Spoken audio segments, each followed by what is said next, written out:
Yo, welcome back to another video. It's your boy, Corey the Man. We back in it. Uh, it's somebody named John Doe. It followed me 2 days ago. The alias named John Doe. That's crazy.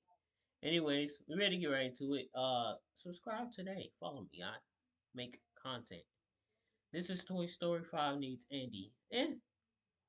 I like Toy Story 4. It wasn't my favorite. Hey, brother! Toy Story 5, a film that is over a year away, but I already feel like I've been anticipating it for 5 years. Even though I wasn't really determined to have a fourth installment to what was already like a perfect trilogy. I mean, we witnessed and related to the love that a child has for their favorite toy, understood the almost void-like hole that those special friends can fill in our hearts, whatever shape that might take, including a dinosaur or a potato. I'm from Play School, and I'm from Mattel. Then we watched those toys come to life and amazingly fell in love with their goals to prioritize their kids at the absolute highest level. Over in that house is a kid who thinks you are the greatest, and it's not because you're a Space Ranger, pal. It's because you're a toy. You are his toy. It was heartwarming to think that anyone or anything out there had one singular passion to make sure that you were happy and whole, with the unique catch that you were providing them with something in return.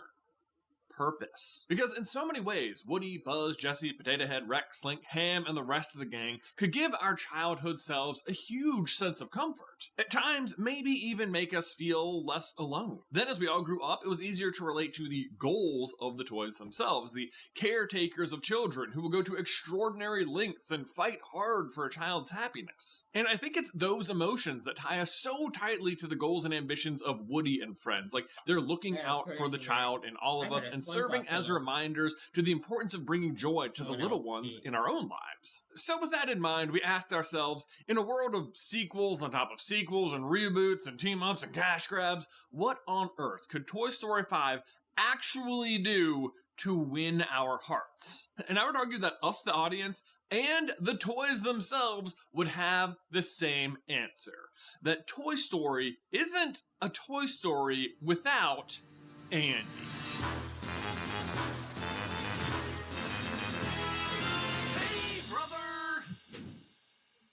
You guys want to hear a weird and surprising fact? Do you know what Woody, Buzz, Potato Head, Rex, Slinky, Ham, Jessie, Bullseye, Mrs. Potato Head, Bo Peep, and the aliens all have in common other than being toys? They all have more screen time than Andy. Heck, and this is true, on a per-minute basis, Andy barely even edges out Bonnie, and that's just embarrassing. Because despite his low screen time, I'd argue that Andy is also somehow like the main character of the first 3 Toy Story movies. I mean, at the very least, he's the main motivating factor in all 3 movies. Like, heck, arguably even in 4. You don't see Andy that much, but his presence is felt with every single decision Woody and Buzz make. Andy. That's all he ever talks about. Like, sure, Toy Story might be about Woody and Buzz, but Woody and Buzz are about Andy, which is why Toy Story 5 must bring him back. Andy, as a motivational presence, is vital when it comes to how you, the viewer, engage with the storyline. What if Andy doesn't like me? The sheer extent to which the toys will go to get back to him resonates at such a deep level that you get it. You're on board, even when other things seem like maybe they would make even more sense. In Toy Story 2, the idea to go live in a museum to be loved by kids forever, for a toy, that's the literal dream, right? Then you don't have to go and exist in some preschool to get destroyed day in, day out. You're not left on the roadside or lost under the bed or stored in the attic or, dare I say it, yard sailed? Yard sale. Oh, Woody, you're worth more than that. Stinky Pete and Al from Al's Toy Barn, frankly, have a point, don't they? Like, Andy is going to grow up. He is going to move on from Woody and everyone else someday. And yet, none of us are rooting for that. Like, would any of us rather Woody did go live peacefully forever in the museum when we've also just seen how disappointed Andy was like going to cowboy camp without Woody? No, it's as Captain McCrae says. I don't want to survive. I want to live! That's right. And a museum, sure, that's surviving. But making Andy happy, making any kid happy, That's living. And sure enough, the toys make their way back. Andy couldn't be more delighted, and the mystery of the airport luggage handler parked in the front driveway is hilarious, and all of our hearts are a little bit fuller. And from there, we move on to Toy Story 3, where, sure enough, the prospector's point about Andy growing up has come to fruition. He's headed off to college. And what are we going to do with all those old toys? Better question. Raise your hand. How many of you still have your childhood Mr. Potato Head toy? Did it survive a conversation about minimalism? Did you hold it up and ask, does this still spark joy? Or did you return to your childhood home to learn that your parents turned your old room into a gym and the toys are all mysteriously gone? You guys think, like, the Peloton and the weights and the treadmill, like, all come to life, too, and freak out anytime there's a new fad diet? Good thing the Peloton is chock full of motivational affirmations to keep its self-esteem up. Yes, you can! Toy Story 3 was, in many cases, the inevitable. You don't want to see Andy grow up and leave his toys behind, but it's also not relatable to imagine Andy, amidst his preparations to head up to college, is all of a sudden going to remember the joys of his childhood, spark up fresh creativity, and somehow go on to continue to love and interact with his old toys forever and ever. At some point, we all grow up, and... What do you mean? At some point, you all grow up, and that is okay. And then we get to see something really beautiful happen. We get to see the next generation in the form of Bonnie step in. Andy passes the baton to a young girl with a similar passion for her toys. She might not be Andy, but she's the next best thing. It parked us all in a place where even though we can't totally imagine who might come next, we can rest assured that Bonnie will continue this trend in due course, and another child will get to reap the joys of Woody, Buzz, and the whole gang. But then enter Toy Story 4, a strange place to pick up for a story that's arc seemed pretty neatly concluded and perfect, and where even the characters on screen are missing Andy as much as the audience. Andy was my other kid. Like, Andy's not even in this movie, like, except for that tiny flashback at the beginning. I'm not sure he's even on screen. And yet Woody is still acting in his interest. Like, Andy loved Woody, and so Woody did anything he could to make him happy. And, like, Bonnie doesn't even play with Woody, but Woody still does everything he can to make her happy because... But the thing that makes Woody special is he'll never give up on you. Because Andy gave him to her, and he will do anything he can to make Andy happy. Doing it for Bonnie. Doing this for Bonnie. And doing it for Bonnie. Okay. But, and this may be the more subjective part of today's episode, but this is where I think the, like, Andy-centered character motivation that makes the Toy Story engine run goes a little off the rails, so to speak.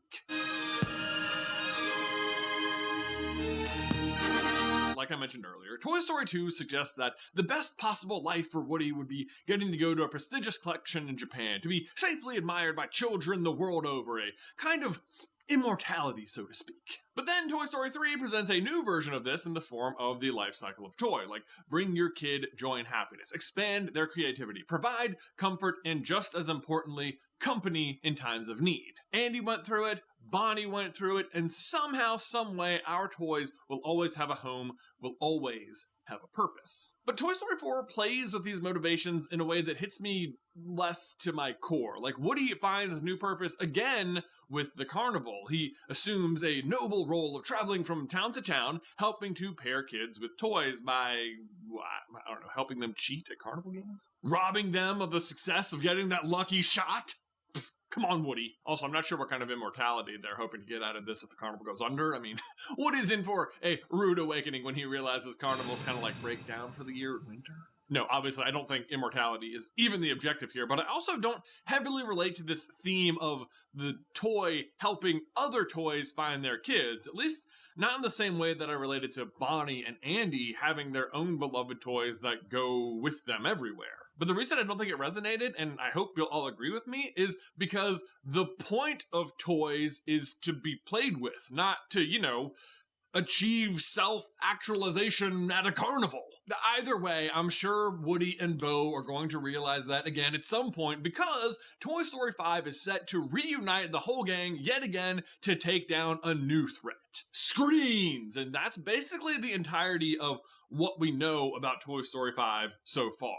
Toys versus electronics. Thus far, Woody has had to face down being replaced by a cooler and more technologically advanced toy, struggled with becoming damaged and the potential reality of being shelved like Wheezy, and what happens to toys, even a favorite toy, when the child grows out of them. But in today's world, nothing has become a greater threat to the common toy than screens. These little black mirrors are so entertaining that they may infringe upon the typical free-range creativity, if I may, that might be achieved through some good old-fashioned imagination. How'd you know it was me? And look, while I'd love to say that Andy is just all of us, there can be no doubt that Andy, let's admit it, was better at playing with his toys than the average human. Like, he built worlds and narratives, backstories, heroes, and villains. Like, I don't know about you guys, but I play with my toys more like Sid did. You know, it's like taking stuff apart, and I was like, let's put fireworks on them! It was the 90s. So, how will Woody and friends find Andy in this latest installment? Well,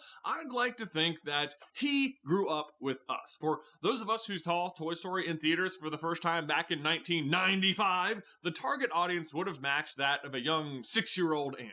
And also anyone with a heart. Then by the time Andy headed off to college in 2010 with Toy Story 3, we the viewers were also in our first years out of high school. So now, 16 years later from that, I can only imagine Andy will be a father himself, possibly struggling under the pressure of parenting in a world that, for better or worse, is infused with screens. Heck, you're watching one right now! Please don't turn it off until the end of the video. Did I mention we have 2 podcasts?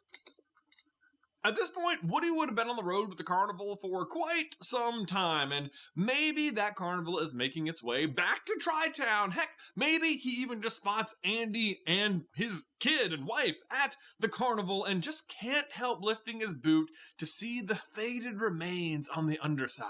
Barely visible after all this time, it still reads, obviously, Woody can't help himself and decides he has to check in on him, see how he's doing, and discovers that Andy's child does not even play with toys, but with screens. It can't be! Say it isn't so! And Andy is struggling with this reality and needs help, and thus, Woody's purpose is restored. But of course, he can't do it alone, and in true Toy Story fashion, the toys must reunite with one another. Of course, at this point, Bonnie herself has also outgrown Buzz and the rest of the crew. Maybe because she's also on screens. Maybe they feel the same pain. But they haven't gone by the wayside yet, and they're shocked to see Woody and willing to go to the ends of the world to try and help Andy, of course. Then, through our typical Toys on the Town sequence, they have to find a way to follow Bonnie to Andy's new house or, sneak their way over there, whatever. Maybe Woody arranges for her to be the babysitter, puts a little post-it note. He's been known to do that, Maybe there's traffic cones. Maybe there's a rocket. A rocket?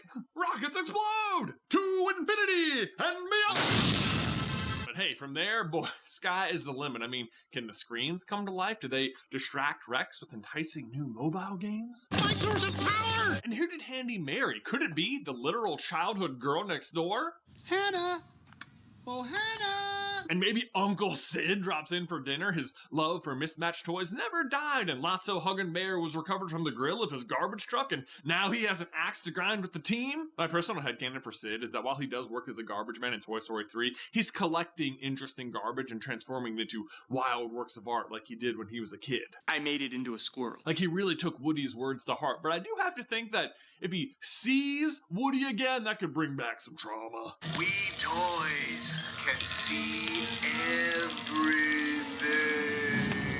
And like any other iteration of Toy Story, everyone might need to be tempted by the new offering themselves, like whether it was Buzz being the cool new toy, living forever in a museum, a fresh group of preschoolers year in and year out. Who knows, maybe the toys are tired, both from having lived long lives, heck, even full lives. They just don't want to go through it all again, and they see the joy that screens seem to bring to the kids, and they're enthralled with them. Maybe we don't need to step in. Just leave it to the professionals of the day, Woody. They seem to have it covered. Ultimately, what sways them isn't that the child is struggling, it's Andy. They catch him in a moment of weakness, unable to find a way to connect with his child. It's not the toy who is lost this time, it's the kid. Not Andy's child, but Andy himself. Head buried in his hands, he thinks he's imagined it, but he hears, just off in the distance, "You're my favorite deputy." And once again, Woody is there for him when he needs him the most. Guys, thank you so much for watching. Let us know in the towel section, what do you Interesting. Very